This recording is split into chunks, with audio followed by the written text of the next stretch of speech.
My name is Kibaru Smith, and I am the director of Amazon's Counterfeit Crimes Unit.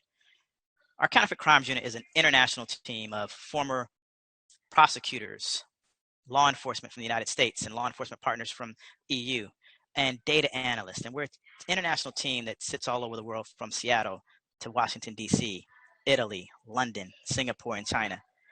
And our mission is to disrupt and dismantle counterfeiting organizations and pursue any counterfeiter who attempts to sell counterfeits in the Amazon store. And we do that through partnerships with law enforcement all over the world and through joint lawsuits with brands that are impacted by these infringers. And so our mission is to disrupt and dismantle these organizations by pursuing counterfeit sellers, the manufacturers of counterfeiters, and the logistic nodes that support these counterfeit bad actors. So just to begin, Amazon is known for its customer obsession.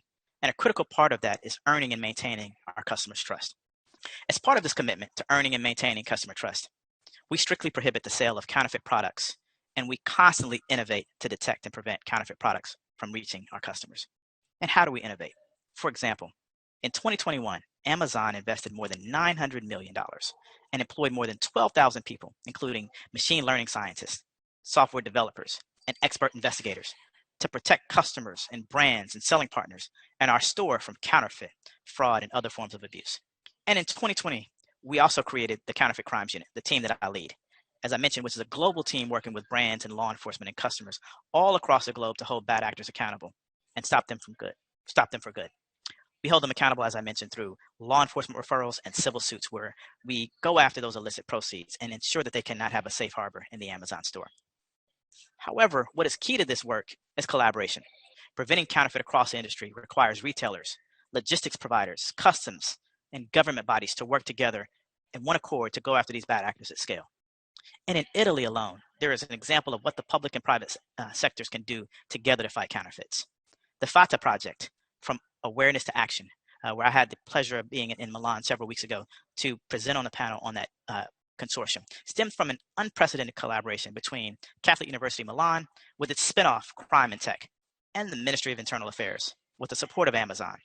The FATA study has shown an interconnection of criminal schemes, also known as polycriminality, where bad actors who are moving and selling and trafficking in counterfeit goods are also committing other types of crime, such as fraud, economic financial crimes, human trafficking, money laundering, tax evasion, and cyber crimes. And we've identified that in our day-to-day with CCU alone.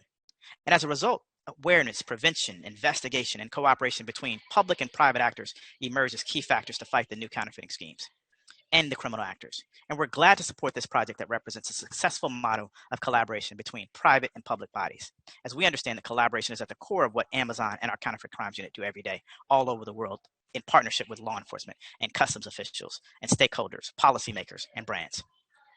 As a recent example of how our CCU works, Amazon recently announced the identification and disruption of 3 counterfeiting operations in China, thanks to local Chinese public security bureaus, also known as PSB, and intel provided by Amazon's Counterfeit Crimes Unit. Law enforcement seized more than 240,000 counterfeit items in Guangdong and Xinjiang provinces. The items were imitations of luxury, sports, and automotive brands. The seizure prevented the fake products from reaching Amazon customers in North America and Europe, or being sold elsewhere in the supply chain. As another example, in 2021, in the EU, we collaborated on anti-counterfeiting with Europol, Guardia Civil in Spain, Guardia di Finanza in Italy, and Germany's regional police services, as well as French, Belgian, German, and Czech customs agencies. We increased the number of counterfeiters we've sued or criminally referred by 300% over last year. In total, we sued or referred more than 600 criminals for investigation in the United States, United Kingdom, and the European Union, and China, and filed civil litigation against more than 170 counterfeiters in the United States courts. In Italy, for example, we partnered with some Italian iconic fashion brands such as Ferragamo and Valentino to file joint lawsuits against counterfeiters. And we look forward to partnering with small and medium-sized companies in Italy as well. We've also worked with the Italian government, the Ministry of Agriculture, Food, and Forestry Policies, to protect the local artisanal products with Italian small and medium companies that sell in our store. Overall, we believe that we have to continue to make bold changes in how we collaborate with private and public sector partners to stop counterfeiters. And as I said at the FATA event in Milan, our work is more effective when we work together. We look forward to partnering with you in Italy and look forward to going after these bad actors at scale. And thank you for your time today. Bye-bye.